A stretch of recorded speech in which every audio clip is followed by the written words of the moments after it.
ওই হিন্দু ভাইয়েরা তারা পর্যন্ত আসুন্নাহ ফাউন্ডেশন অন্যান্য ফাউন্ডেশন তারা ডোনেশন দিয়েছেন। একজন ভাই বলেছেন ওরা ছাড়লো পানি ডুবাই মারার জন্য, আর আমরা জিহাদের ওযু করে নিছি ওইটা দিয়া। জাকাতের টাকা কি বন্যার ফান্ডে দেওয়া যাবে? হিন্দুদের টাকা নেওয়া বা দেওয়া যাবে কি? আল্লাহ সূরা নাহলের মধ্যে বলেছেন আরেকটা কথা, যে তুমি যদি সৃষ্টির প্রতি দয়া করো রব তোমাকে কি দিবেন। আল্লাহ বলছেন ওয়াসবির ওয়ামা সাবরাকা ইল্লা বিল্লাহ ওয়ালা তাহজান আলাইহিম ওয়ালা তাকু ফি যাইফিম মিম্মা ইয়ামকুরুন। আল্লাহ রাব্বুল আলামিন বলছেন ওয়াসবির ওয়ামা সাবরুকা ইল্লা বিল্লাহ, ধৈর্য ধরেন। আল্লাহ ছাড়া ধৈর্য ধরার কি আছে? আল্লাহ ছাড়া আপনি ধৈর্য কার কাছে ধরবেন? আল্লাহ রাব্বুল আলামিন বলছেন ওয়ালা তাহজান আলাইহিম, আর আপনি দুশ্চিন্তাগ্রস্ত হয়েন না। খুব সাংঘাতিক কথা, ওয়ালা তাকু ফি যাইফিম মিম্মা ইয়ামকুরুন। আল্লাহ রাব্বুল আলামিন বলছেন আর ষড়যন্ত্রকারীরা তাদের চক্রান্তের কারণে আপনি মন খারাপ করবেন না। আল্লাহ তাদের চক্রান্তকে কখনো বিজয়ী হতে দিবেন না। সুবহানাল্লাহ। রাব্বুল আলামিন বলছেন ইন্নাল্লাহা মাআল্লাযিনা তাকু ওয়াল্লাযিনা হুম মুহসিনুন। আল্লাহকে যে ভয় করে আর যারা কল্যাণের পথযাত্রী আল্লাহ তাদের সাথে আছেন। সুবহানাল্লাহ।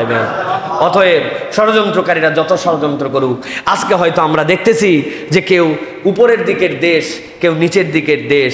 ইচ্ছা মতো আপনি ষড়যন্ত্র করলেন, ইচ্ছা মতো আপনি যেই হিসাব করে আপনার পানিটা ছাড়ার কথা সেই হিসাব করে ছাড়লেন না, ডিক্লার দিলেন না। হ্যাঁ, তাদেরও পানি যদি অনেক বেড়ে যায় কি করবে? তারাও তো ডুবে যাবে। কিন্তু ছাড়ার একটা রুলস আছে, আস্তে আস্তে করে ছাড়তে হবে।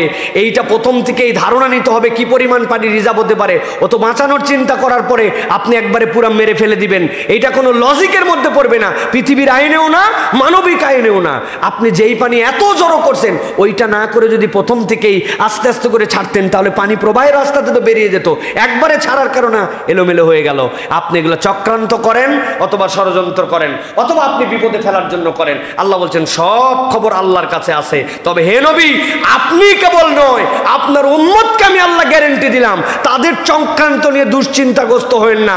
সাময়িক কষ্ট পাবেন কিন্তু আল্লাহ আপনাদের সাথে আছেন। সুবহানাল্লাহ। আজকের দেশের প্রতিটা মানুষের হৃদয়ে ব্যথা, প্রতিটা মানুষ মেন্টালি ওই জায়গাতে আছে, ফিজিক্যালি এখানে আছে। ঠিক না ভাই? আমাদের সামর্থ্য যদি থাকতো ওই ভাইগুলোকে আমরা আমাদের বাড়িতে নিয়ে এসে রেখে দিতাম। ঠিক কিনা? আমরা অর্ধেক খাবার খেয়ে আমরা তাদেরকে খাবার দিতাম। হয়তো আমরা পারছি না, কিন্তু আমাদের হৃদয়গুলো তাদের সাথে আছে। আল্লাহ এই হৃদয়ের বিশাল দাম রেখেছেন। আপনার অন্তরের কারণে আপনি কিয়ামতের দিনে সওয়াব পাবেন ইনশাআল্লাহ। এটা আল্লাহ রাব্বুল আলামিন আমাদেরকে এই হৃদয় দান করেছেন। একজন ভাই বলেছেন ওরা ছাড়লো পানি ডুবাই মারার জন্য, আর আমরা জিহাদের ওযু করে নিছি ওইটা দিয়ে। আমরা জিহাদের ওযু করে নিছি ওইটা দিয়ে। আল্লাহ যেন আমাদের ভাইদেরকে রক্ষা করেন। প্রিয় ভাইয়েরা, জাকাতের টাকা কি বন্যার ফান্ডে দেওয়া যাবে? হিন্দুদের টাকা নেওয়া বা দেওয়া যাবে কি?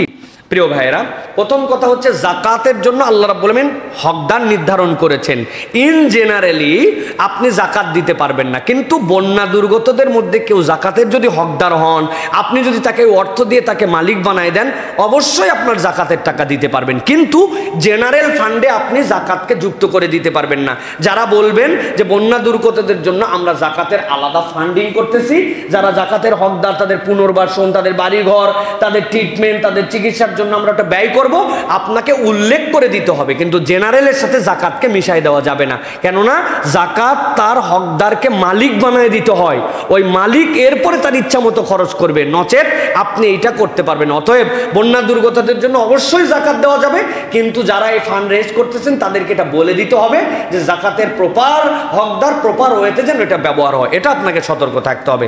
2 নম্বর, হিন্দুদের টাকা দেওয়া যাবে এবং নেওয়া যাবে কিনা? হ্যাঁ, হিন্দুদের টাকা নেওয়া যাবে, হিন্দুদের টাকা দেওয়াও যাবে, কোনো সমস্যা নাই। বরং বাংলাদেশে যারা সাম্প্রদায়িকতার নামে ভিন্ন রাজনীতি সৃষ্টি করতে চেয়েছিল, যারা আমাদের মিথ্যা ঘটনা বানায় আমাদের মধ্যে ভেদাভেদ তৈরি করতে চাইছিল, আজকে প্রমাণ হয়ে গেছে ওই বরিশাল সহ বিভিন্ন অঞ্চলের যারা ওই হিন্দু ভাইয়েরা তারা পর্যন্ত আসুন্নাহ ফাউন্ডেশন অন্যান্য ফাউন্ডেশন তারা ডোনেশন দিয়েছেন। এবং আসুন্নাহ ফাউন্ডেশন কেবল নয়, বাংলাদেশে যারা চ্যারিটি ওয়ার্ক করেন তারা বিপদগ্রস্তদেরকে তালিকার মধ্যে আনেন। ওখানে হিন্দু যদি একজন মুসলমানের থেকে বড় বিপদগ্রস্ত হয় তাকে প্রায়োরিটি দিয়ে দেওয়া হয়। সুতরাং এখানে মানুষ হিসাবে তাকে মূল্যায়ন করা হয়, এখানে ভেদাভেদ নাই। সুতরাং কোনো হিন্দু যদি দেন অবশ্যই তারটা নেওয়া যাবে।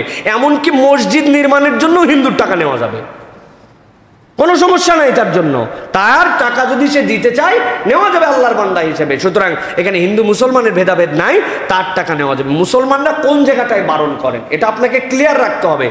সেটা হচ্ছে তাদের পূজা, তাদের অর্চনা, তাদের দেবদেবীর নামে উৎসর্গিত এইগুলা মুসলমানদের সাথে সম্পর্ক নেই। এখানে মুসলমান দিতে পারবে না, কেন এটা তাদের ধর্মীয় বিষয়, এখানে তাদের সাথে শিরকের বিষয় আছে, সুতরাং এটা আলাদা পাঠ।